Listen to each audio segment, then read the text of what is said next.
Hey everyone, and welcome. Today, we're going to dive into how you can take complete control over text on a web page. We'll go from the absolute basics all the way to solving one of the most annoying formatting problems out there. You know the feeling, right? We've all been there. You write something out perfectly, you've got all the right line breaks, the spacing is just so. You paste it online, and poof, the browser just smooshes it all into one giant, unreadable blob of text. It's so frustrating. But don't worry, today we are going to learn how to tell the browser exactly how we want our text to look. So, where do we start? Well, our journey begins with the most fundamental tool in our entire toolkit, the HTML paragraph. This is, hands down, the cornerstone of structuring pretty much any text you'll ever see on the web. The main tool we've got for this is the p tag. Just think of it like hitting enter to start a new paragraph in a Word doc or a book. It's a signal to the browser that says, hey, all this text in here, it belongs together as one single block. It's called a block level element, which is just a fancy way of saying it always starts on a new line and automatically creates that nice, clean separation we expect between paragraphs. And using it, it's super, super simple.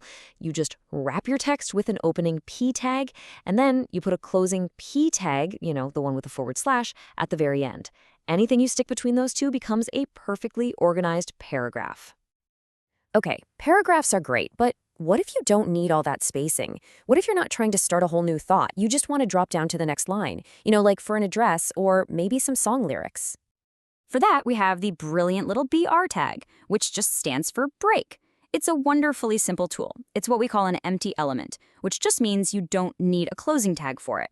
You just pop it right where you want to force a new line, and that's it. Job done. For instance, think about writing an address. You'd put a break tag at the end of the street line, then another one after the city. This gives you that line break without adding all the extra vertical space of a brand new paragraph. It gives you really precise control. All right, so we've got our basic tools, the paragraph and the line break. Now let's put them to the test with a classic challenge that, trust me, every single web developer bumps into. I like to call it the poem problem. So this is what we want to see, a simple poem, but the line breaks here are absolutely essential, right? They control the whole rhythm and the feel of it. It looks perfect just like this. So you go and type this into your HTML. And this is what you get, a total disaster. The browser, in its infinite wisdom, just strips out all of our careful formatting and squishes it all together into one long line. The poetry is just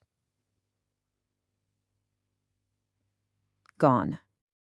And this brings us to the big question. How do we fight back? How can we tell the browser, hey, back off? That white space is important. I need you to show this text exactly the way I wrote it. While thankfully, we do have some really powerful tools to solve this poem problem once and for all, and finally take back control of our formatting. Everybody, meet the hero of our story, the pre-tag. The name stands for pre-formatted, and it does exactly what it sounds like. It tells the browser to preserve every single space, every line break, and all the white space inside of it. And the fix? It's just as simple as the problem was frustrating. We just wrap our entire poem in an opening and closing pre-tag. And, just like magic, the browser is forced to display it perfectly.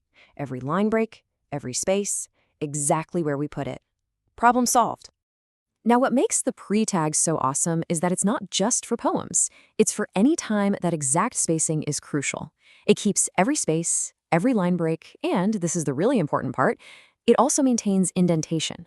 And that makes it absolutely perfect for another common use case. I'm talking about displaying code snippets. In programming languages like Python, that indentation isn't just for making things look pretty, it's literally part of the code's logic. Using a pre-tag makes sure that the code is shown exactly as it was written, which is crucial for it to be readable and, correct. Now, just so you know, there is another way to do this using CSS, specifically the whitespace property. Here's the key difference to remember. A pre-tag will not wrap long lines of text. If a line is too long, you might get a horizontal scroll bar. But a CSS rule like whitespace preline will respect your line breaks, but also let the text wrap naturally if it gets too long for the screen. It's a subtle difference, but a really powerful alternative to know about. Okay, before we wrap this up, I've got one more little bonus tool for you.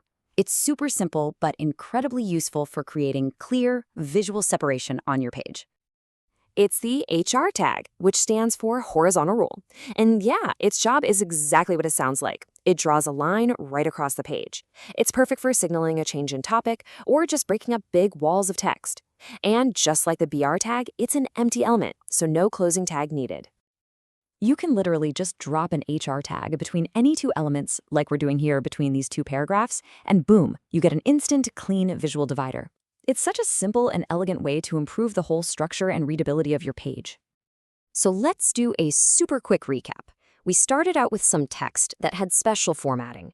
We saw how the browser completely ignored our line breaks, which created our poem problem.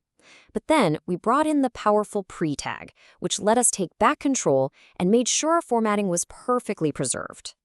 And that pretty much brings us to the end. We've totally mastered the structure and the spacing of our text. So what's the next logical step? Well, styling, of course.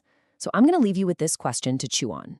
Now that you can control the layout with HTML, how could you use the power of CSS to take this even further, to control the color, the font, and the overall style of all these elements? Thanks for watching.